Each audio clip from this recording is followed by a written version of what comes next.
Salamat sa Diyos sa isang magandang araw.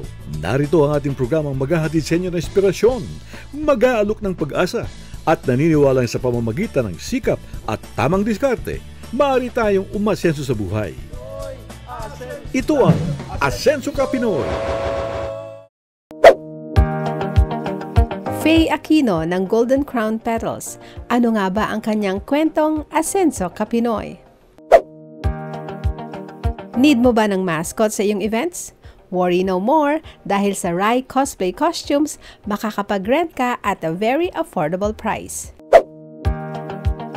Paano nga ba nakatulong ang freelance work sa buhay ni Kyle Adrian Santos? Isang engineer sa Bulacan, nabigyan ng mga pagkilala dahil sa naimbento niyang rice husk stove.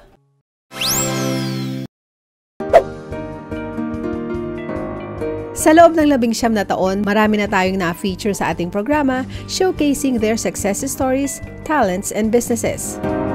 Balikan natin ang isa sa mga na-interview ni Kapinoy Francis L. Cardona at alamin natin kung paano nga ba na-touch ng Asenso Ka Pinoy ang buhay at kabuhayan ni Miss Faye Aquino, ang may-ari ng Golden Crown Petals.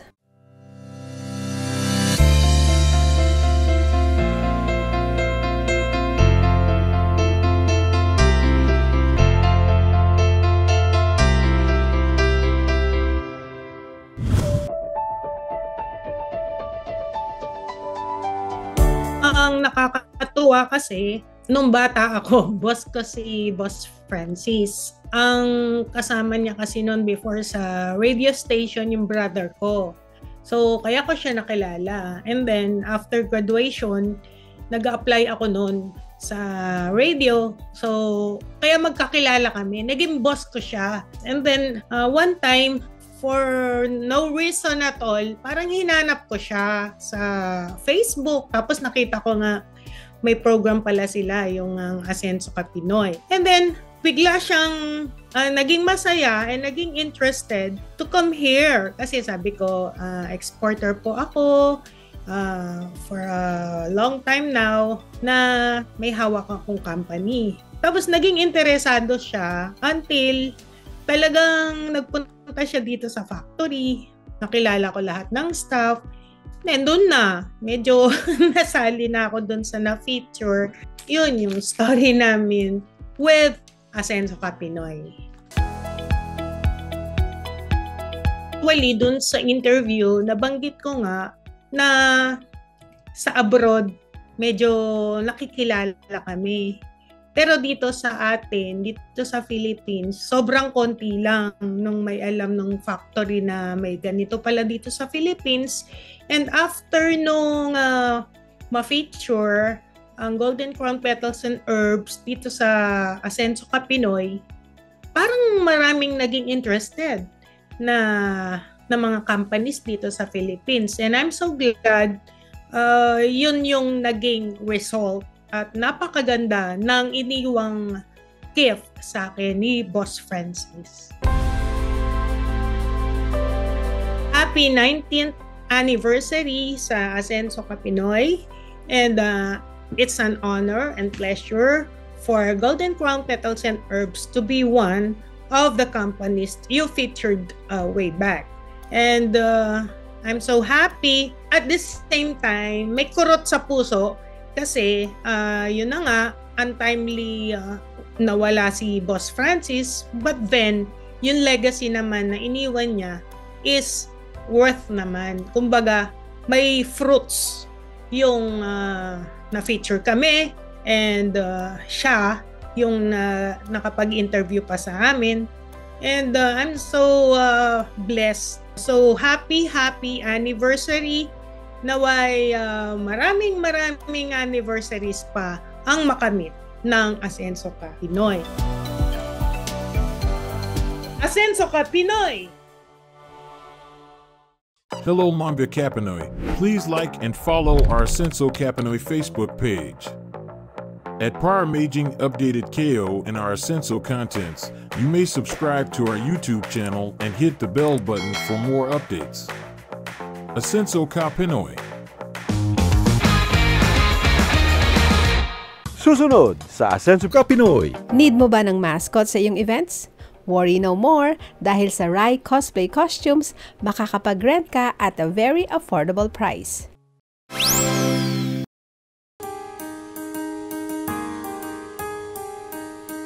Hindi umuurong sa pagtulong, kawang gawa sa lahat sinusulong. PCSO, PCSO.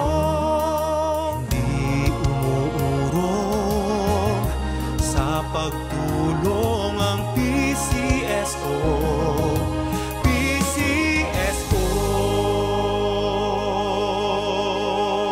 Pinoy, Asenso tayo. Pinoy, Asenso tayo. Asenso Pinoy!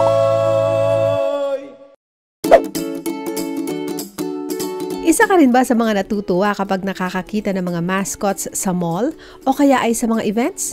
Kilalanin natin si Ginoong Michael John Silva, ang taong pumasok sa negosyo na gumagawa ng mga magaganda at malalaking mascots na nagbibigay saya sa mga bata, pati na rin sa mga isip bata.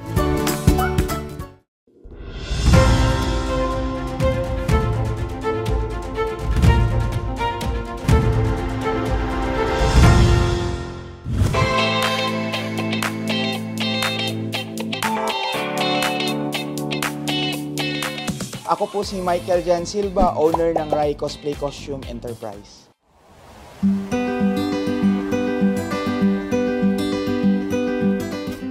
Actually, bata pa lang ako, mahilig na ako manood ng mga cartoons, magbasa ng comics, mga anime superhero. Tapos one day, na-invite ako sumali sa isang cosplay event. Tapos may mga na-meet ako mga friends doon, nagkaroon kami ng org. So namimigay kami ng mga pagkain, damit, sa bahay ampunan na naka-costume. Ginagawa namin yun, biglang may nag-invite sa akin na parent kung pwede ba ako sa birthday party nung anak niya. So yun, pumunta kami ng wife ko, tapos doon namin na-realize na may demand pala sa market yung mga ganong mascot saka costume na appearance. So doon kami nagkaroon ng idea na, pwede pala tayong mag-business. Dahil sa angking galing at pangarap na magsimula ng isang negosyo, ginamit ang kanyang savings upang itayo ang Rai Cosplay Costumes. Meron kaming ipon noon way back na kasi nag-iipon kami dahil balak namin mag-abroad. So almost 100k yung ginamit namin na capital noon. Tapos kami kasi gumagawa ng mga costumes namin Kami na gumagawa ng mga robots, so kami bumibili ng mga materials, pintura. So pinagkasya lang namin yung puhunan na yun hanggang napaikot po namin yun. Tara at silipin natin ang cosplay and mascot rental shop ni Michael. Welcome po kayo sa 26 Eagle Street sa main branch namin ng Rai Cosplay Costume. Tara na, pasyal ko kayo. Welcome to Rai Shop. So dito po sa entrance, may mga naka-display po kami ng mga costumes po na mga available din for rent. Tapos may mascot na din po. So pasok po kayo guys. So yan, may mga costumes dyan na mga naka-hanger, tapos naka-display din po yung mga ibang mga costumes namin, saka mascots dito sa shop. Ito po yung main ng shop namin. So dito namin wini-welcome yung mga bisita pag gusto nila mag-rent ng costume. Ito po yung mga costumes namin na available for rent, naka-hanger po siya dito. So pag may mag-rent, pwede sila mamili. So akyat po tayo sa taas, check natin yung mga gumagawa ng mga robots saka mascots. So dito sa second floor, dito po kami nagre-repaint, nagre-repair, nag-assemble. So ngayon nagre-repair kami ng costume, nag-aayos kami, so nagdidikit-dikit sila kasi gagamitin to sa event sa susunod na araw. Kailangan natin gumawa ng mga pattern kasi yung pattern na yon, doon din namin gugupit-gupitin, tapos isusukat, tapos i-assemble. Like kunyari, gagawa tayo ng ulo, i-drawing muna natin yun sa isang papel para tagpi-tagpiin, gupit-gupitin para mabuo.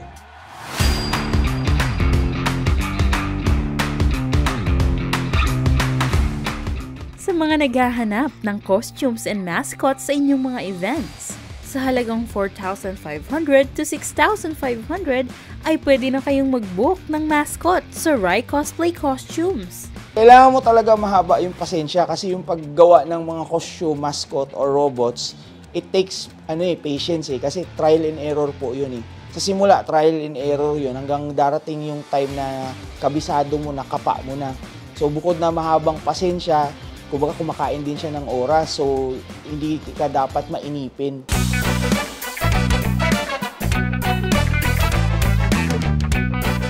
Ito po yung mga sample ng mga ulo po ng mga mascots na gawa po namin.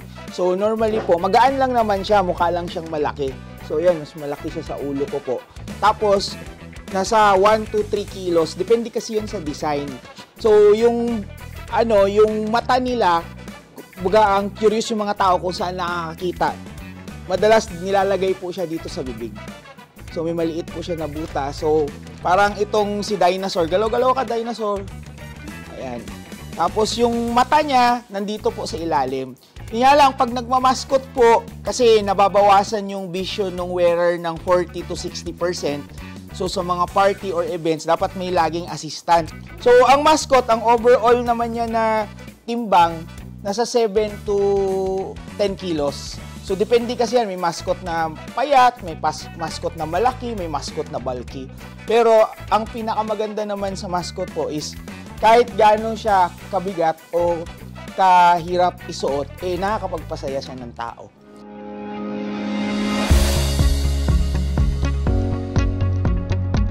Ang pagbibusiness talaga, kahit na bago ka or darating yung time na veterano ka na, hindi nauubusan ng challenges yan Kasi every scenario, may iba-ibang klaseng problema Ang lang doon, ang kailangan mo lang talagang tandaan as an entrepreneur, dapat resilient ka. Yung nag-i-start kami, doubtful pa sa amin yung mga tao if kaya namin gawin yung ganitong character or ganitong costume or mascot or robot kasi wala pa kami masyadong resulta So, ang ginawa namin, talagang pinerfect lang namin yung craft namin. Sa pagbibusiness kasi, walang madali. Dapat, meron ka lang vision. Kahit na maliit lang yung puhunan mo, ang importante, you always start small, pero you dream big.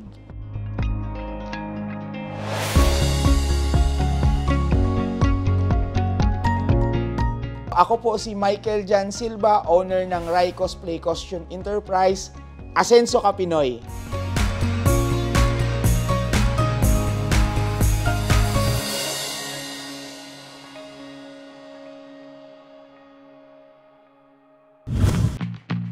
Gusto mo bang maitampok ang iyong negosyo o Asenso story sa Asenso ka Pinoy? Madali lang yan. Maaari mong i-message ang Asenso ka Pinoy Facebook page at mag-send ng letter sa aming email address flashed on screen. Ating tandaan, sa pamamagitan ng sikap at tamang diskarte, maaari tayong umasenso sa buhay. Asenso ka Pinoy. Susunod sa Asenso ka Pinoy. Paano nga ba nakatulong ang freelance work sa buhay ni Kyle Adrian Santos? Pinoy, asenso tayo. Pinoy, asenso tayo. Asenso Pinoy! Sa panahon ngayon na may mga Gen Z nabibilang sa ating workforce, iba na rin ang kanilang sistema sa pagtatrabaho. Mas bet na nila ang tinatawag na freelance work. Bakit nga ba ito ang nasumpungan ni Kyle Adrian Santos?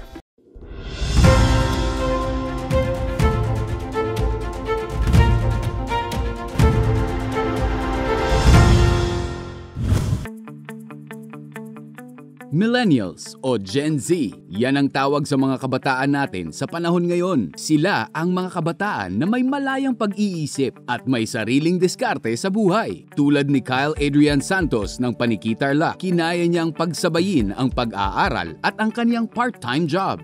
Alam ko na hindi magiging madali yung college life ko. Now that I think of it, looking back, naging worthwhile naman siya na nakapag-work po ako at an early age, at an early time. Thankful din ako na doon pa lang na-build ko na yung career ko. Malaki pong bagay na yung ginagawa ko sa work, na gagawa ko rin siya sa pag-aaral ko. Kaya graduate po ako ng cum laude. Sa bilis ng panahon, di dapat na pag-iiwanan sa buhay man o kaalaman. Inisip ko po, syempre hindi naman po habang buhay na puro drawings lang yung kailangan kong i-enhance. Kailangan kong mag-upskill, kumbaga. Nag-take po ako ng mga parang mga online courses na pwede kong panoorin, mga YouTube tutorials, ganun. Kumbaga mas dumami po yung opportunities para sa akin kasi hindi lang sa isang area ako parang kumikita, ganun. Kailangan mo ring matutunan yung ibang techniques para magkaroon ka pa ng mas malawak na opportunities para sa sarili mo. Pinush po ako nung girlfriend ko na mag-Upwork, isa po sa mga top freelancing websites sa internet. Hindi ko inasahan na talagang magtutuloy-tuloy po siya. Ginawa ko po sa kanya, una graphic designing lang, and then pinag-take niya po ako ng course sa social media management. Until now, nagpro-provide pa rin ako ng graphic design para sa website niya, sa social media niya, and then at the same time ako rin po yung nag-manage ng social media niya. Until such time na nagkaroon pa ako ng 2 pang long-term na clients. Freelancing work. Bakit nga ba ito ang naging choice ni Kyle? Isa po sa mga perks ng pag-freelancing is you get to work when you want. Pwede silang maging flexible sa time mo. Kumbaga, you are your own boss ba? Tila hindi nga siya nagkamali sa kanyang choice to be a freelancer. Happy po ako sa choice ko na freelancing yung pinurso ko. Kasi nagawa ko pong makapag-provide para sa family ko, sa mga expenses po. Kaya ko na pong makatulong. Isa sa mga pinakamagandang natulong ng freelancing sa akin is nakapag-invest ako sa mga gamit ko katulad po nito. Lahat po ng ginagamit ko sa workplace ko ngayon, kumbaga patak ng freelancing talaga. Nagsimula po sa isang laptop hanggang sa nagkaroon po ako ng full na setup na talaga. Sabi nga nila, work hard, but play harder. Anumang success sa trabaho ay kailangang i-celebrate. A little bit of my salary, ginagastos ko po siya sa pagko-collect ko, sa toy collecting passion ko po. Parang badge of honor ko, ganun. Parang nagsisimbolize na, okay, successful yung project na to. So, bibili ako ng isa para man gumaan yung pakiramdam ko, para worth it yung pagod. Sa likod ng tagumpay ni Kyle ay ang kanyang mga magulang na super supportive sa kanyang mga pangarap. Actually, yun naman lagi kong sinasabi sa kanya. Kumbaga, go where your heart is, kung saan ka masaya. Kasi hindi mo mararamdaman yung pagod kapag gusto mo yung ginagawa mo. And I'm happy kasi unti-unti natutupad niya yung mga dreams niya, tsaka yung mga bagay na hindi ko nagawa for myself, nakikita ko sa kanya. Para sa amin, kung na-achieve niya yung maliit na bagay na ganun, masaya na rin kami eh. Diba? Parang iyon na rin yung nagiging daan para makatulong siya sa amin.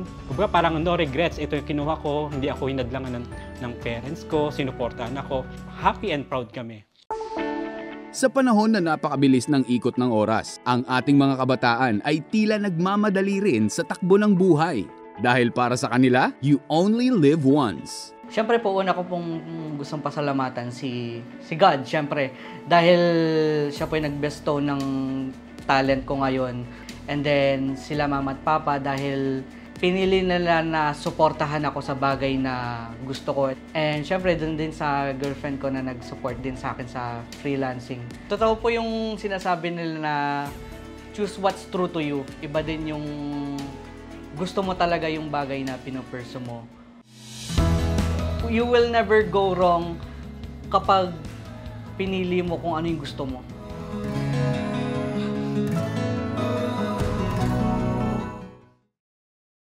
Hello, Mambia Kapinoy. Please like and follow our Senso Kapinoy Facebook page. At Paramaging Updated KO and our Senso contents, you may subscribe to our YouTube channel and hit the bell button for more updates. Senso Kapinoy. Susunod sa Senso Kapinoy. Isang engineer sa Bulacan, nabigyan ng mga pagkilala dahil sa naimbento niyang rice husk stove. Pinoy, asenso tayo. Pinoy, asenso tayo. Asenso Pinoy! rice husk stove na 100% gawang Pinoy. Yan ang naimbento na low-cost at clean-burning cook stove ni Engineer Alexis Bilonio.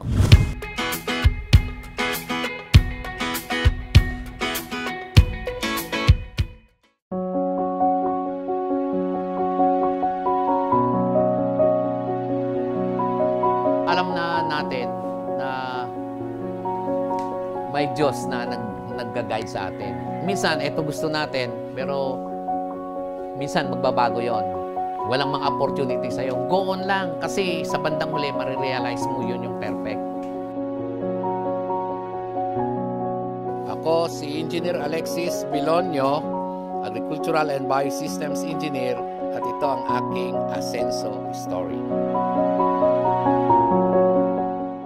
Lumaki sa isang simpleng pamilya si Ginoong Alexis Bilonio. Idolo ang ama na isang agricultural mechanic. Dito nabuo ang pangarap ng batang Alexis na maging isang inhinyero. Yung father ko is agricultural mechanic. So, mekaniko siya. So, kung minsan sumasama ako sa kanya, pag may mga nagre-request sa kanya na tulungan magkuha ng makina, so hindi, tumatabi-tabi din ako noon. Lahat nung pinupuntahan ng tatay ko, kasama ako. Pangarap niyang maging electrical engineer, pero iba ang plano ng Panginoon para sa kanya. Nagtapos si Alexis ng Agricultural Engineering sa Central Luzon State University. Hindi man ito ang kanyang plano, pero ito ang naging daan sa kanyang pag-asenso. Kahirap-hirap makita nung time na yun. Ano pa talaga ang role ko? Gusto ko rin siyempre maging engineer. Pero maski anong engineer na lang, hindi agricultural na punta sa akin. Pero hindi natin alam na nagpiprepare yung Diyos ng maganda. Nung bandang huli ko lang nakita, dahil sa una hindi mo makikita eh. Ito na pala ang magmumulat sa kanya sa mundo ng pag-iimbento. Nung 2005, nag-start na yung tumataas yung presyo ng mga fuel. So, nung time na yun, sabi ko na kaya magandang gawin para makatulong. Kasi kamahal na eh, nagmamahalan na lahat eh. Yung fuel, yung rice al tinatapon.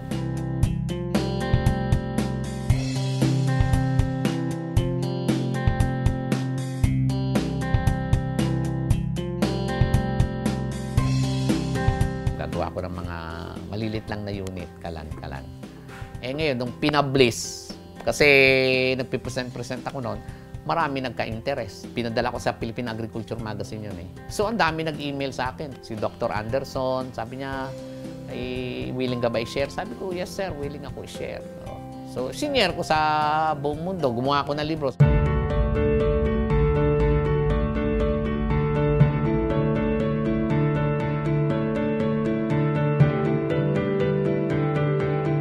Taong 2008, tinanggap ni Alexis ang prestigyosong Rolex Award for Enterprise.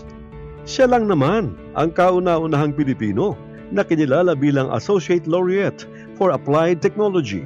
Ito ay dahil sa kanyang innovation na rice husk gas stove. Pag si Lord kasi, siya yung nagdidictate.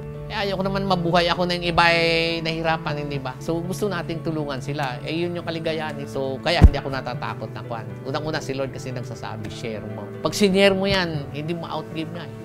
Dumadami. Naniniwala si Alexis na dahil sa gabay ng Panginoon, kaya nagawa at nakamit niya lahat ng kung anong meron siya ngayon. Unang-una sa lahat, kailangan natin ng guidance. Kasi pag walang guidance, may rapat tayo. So, kailangan may guidance. Kasi even sa design, nung di-develop ako ng technology, minsan, hindi ko maisip ko ako lang eh. Pero Lord, tulungan mo ako.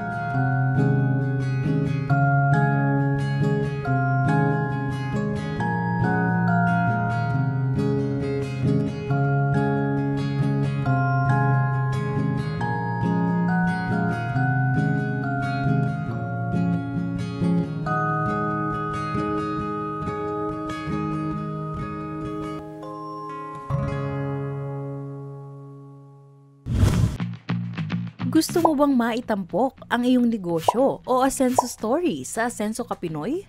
Madali lang yan. Maaari mong i-message ang Asenso Ka Pinoy Facebook page at mag-send ng letter sa aming email address flashed on screen. Ating tandaan, Sa pamamagitan ng sikap at tamang diskarte, maaari tayong umasenso sa buhay. Asenso ka Pinoy!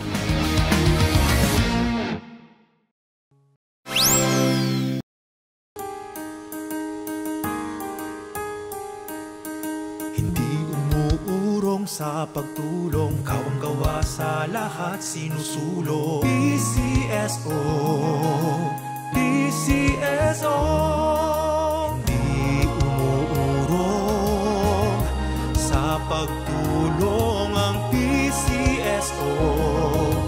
PCSO. Pinoy, asenso tayo. Pinoy, asenso tayo. Asenso Pinoy!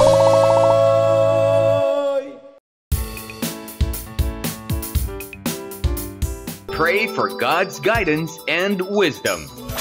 Ugaliin ang pagdadasal at humingi ng gabay sa Panginoon sa mga gagawing desisyon para sa maayos at matagumpay na pamamalakad ng iyong negosyo o kumpanya. Tandaan, ang alinmang negosyo kung ihahandog sa Panginoon ay tiyak na aasenso. Matthew chapter 6, verse 33. Put God first, and everything else will follow.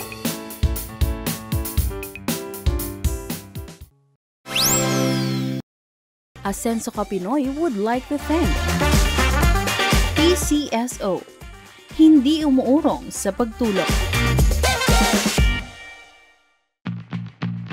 Gusto mo bang maitampok ang iyong negosyo o asenso story sa Asenso ka Pinoy?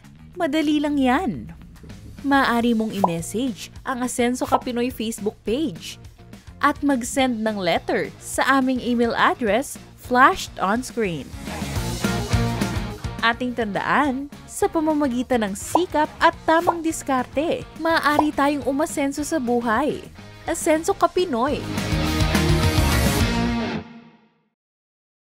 Mga Kapinoy, before we end our program, I'd like to invite all of you to please subscribe, like, follow, and share our Facebook page and our YouTube channel, Asenso ka Pinoy. Naway naibigan niyo ang ating pagkatanghal sa araw na ito. At sana'y may napulot kayong aral na inyong magagamit tungo sa inyong pag-asenso. Walang imposible sa taong nananalig sa Diyos at nagsisikap umasenso sa buhay. Ang Asenso ka Pinoy ay inyong gabay upang harapin ang bukas na puno ng pag-asa. Ito ang Asenso ka Pinoy.